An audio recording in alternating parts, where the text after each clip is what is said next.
Bonjour à toutes et à tous et bienvenue sur Watch Emotion, un nouvel essai.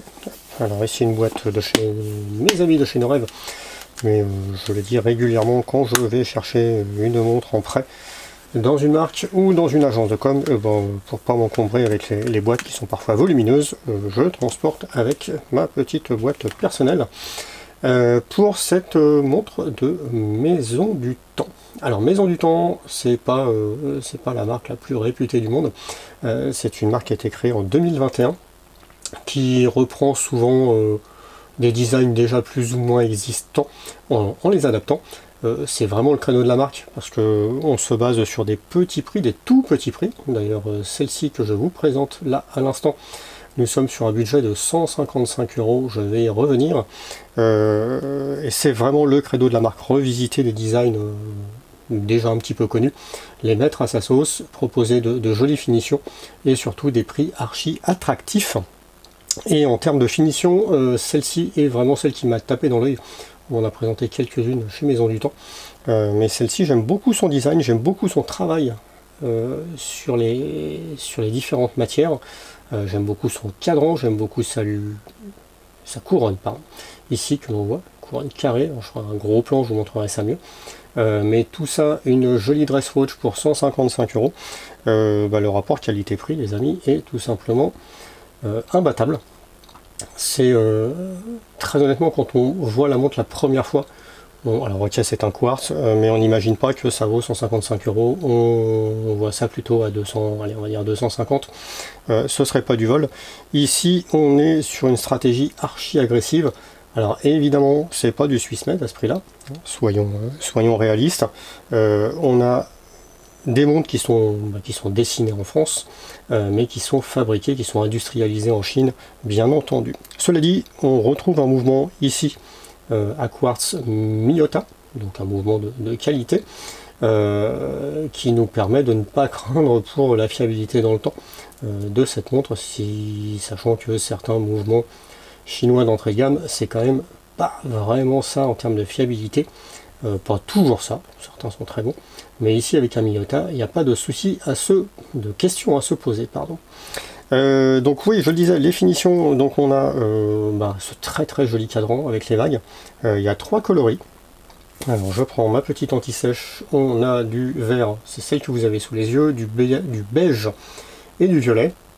Les 3 sont au même tarif, on a un bracelet intégré, on a évidemment un verre minéral, on va pas avoir un saphir à ce prix-là. On a une étanchéité à 5 atmosphères.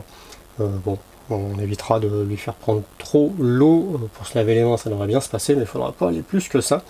On a ce très très joli cadran. Qu'est-ce que j'ai d'autre à vous dire? Le bracelet est plutôt sympa d'ailleurs, en termes de qualité au porté. Alors c'est pas non plus un bracelet qui coûterait 3 fois le prix de la montre évidemment, mais c'est fort respectable. On est sur un modèle unisexe, alors annoncé en 34 mm de diamètre.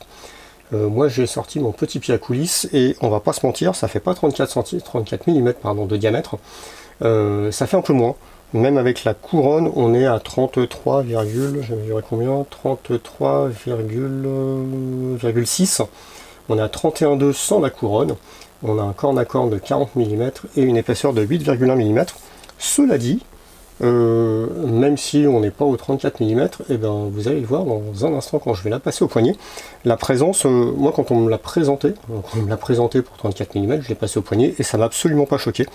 La montre a une très très belle présence, et puis je vais vous faire un petit comparo dans un instant.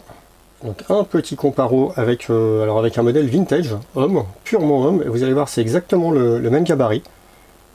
Voilà. Et on n'a pas l'impression que c'est le même gabarit. Et ben si, je crois qu'il y a 1 mm d'écart sur le corne à corne, et je crois qu'il y a à peine 1 mm sur le diamètre. Bref, on est sur une montre, donc à gauche, une vintage homme 100%, pour l'époque.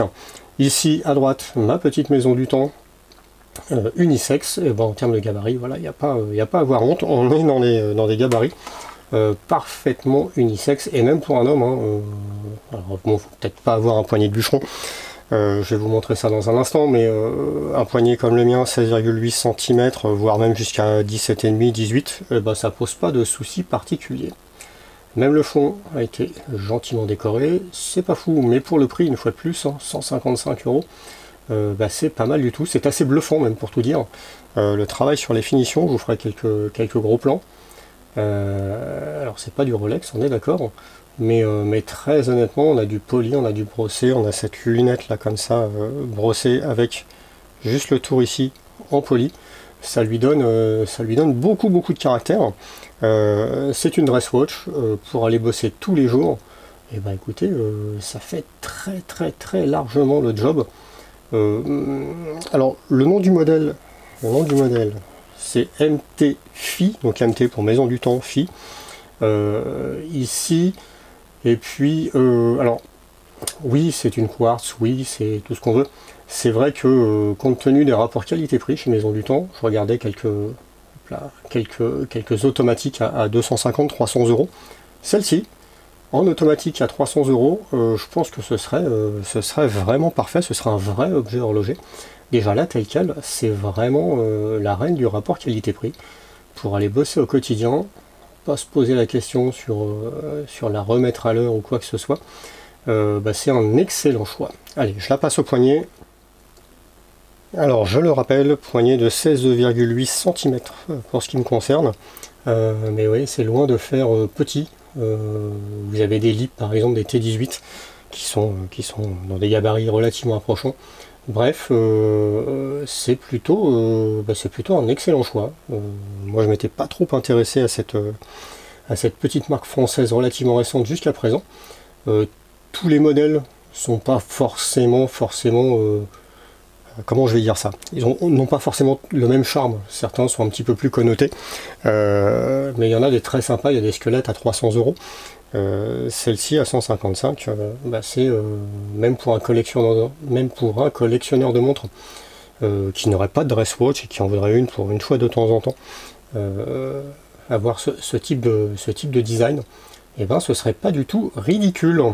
Voilà, donc 16,8 cm pour mon poignet, 34 mm annoncé pour le diamètre de cette Maison du Temps, 31, quelque chose mesuré, 31,2 mm, 31,2 mm mesuré hors couronne, avec couronne 33,6, et ça le fait parfaitement. Voilà, je suis globalement sous le charme de cette petite Maison du Temps, une chouette découverte à petit prix pour compléter une collection. Allez, comme d'habitude, je vais me taire, je vais faire quelques vues en gros plan, quelques vues avec différents angles, avec différentes lumières, pour faire apprécier ce très joli cadran, avec plein de vagues dessus, pour cette version verte de la MT Phi. Je vérifie ma petite anti-sèche, est-ce que je vous ai tout dit? Hop là, pendant ce temps-là, ma mise au point se sauve. Le rapport qualité-prix, oui, c'est fabriqué en Chine, on s'en doute. Un verre minéral. Le motif, les finitions, le bracelet, plutôt de qualité intégrée, en tout cas cette gamme de prix-là. Je connais des montres plus chères que ça, qui sont beaucoup moins bien finies. Allez, je me tais, je vous dis à très bientôt pour de nouvelles aventures, et je vous laisse avec quelques images supplémentaires.